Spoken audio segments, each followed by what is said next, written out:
I think there's an intelligence that's implicit there, you see, to say that a kind of intelligence unfolds. The source of intelligence is not necessarily in the brain, you see, the ultimate source, but much more enfolded into the whole.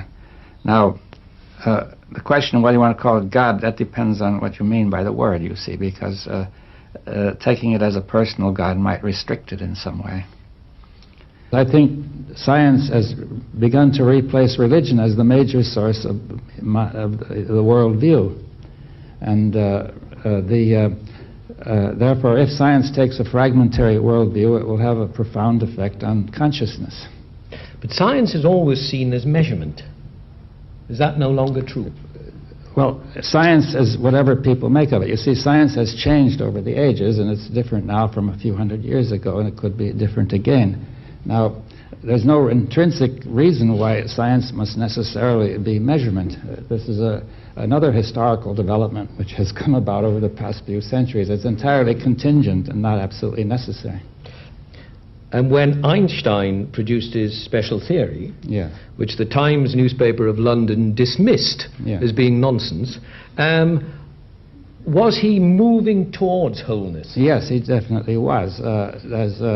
He moved eventually toward a view of field theory where everything was one field, all the fields merging.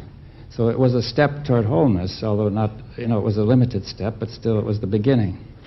And if we get to wholeness, are we then in heaven? I mean, where else is there to go? We'll never get there, you see. It's not a place you can get. The wholeness, I say, is a kind of attitude or an approach to the whole of life.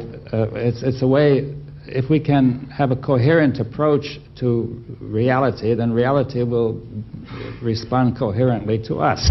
But nature has been tremendously affected by our way of thinking on the earth. Nature is now being destroyed. There's very little left on the earth which wasn't affected by how we were thinking.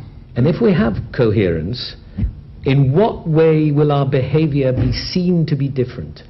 Well, we will produce the results we intend rather than the results we don't intend. Yes. That's the first big change. Then we will be more orderly, harmonious, we will be happier. I think we could put all that in there. But the major source of unhappiness is that we are incoherent and therefore producing results that we don't really want. And then trying to overcome them, or we keep on producing them. The question is, what is the real origin of consciousness? That's exactly the case. Where did it come from?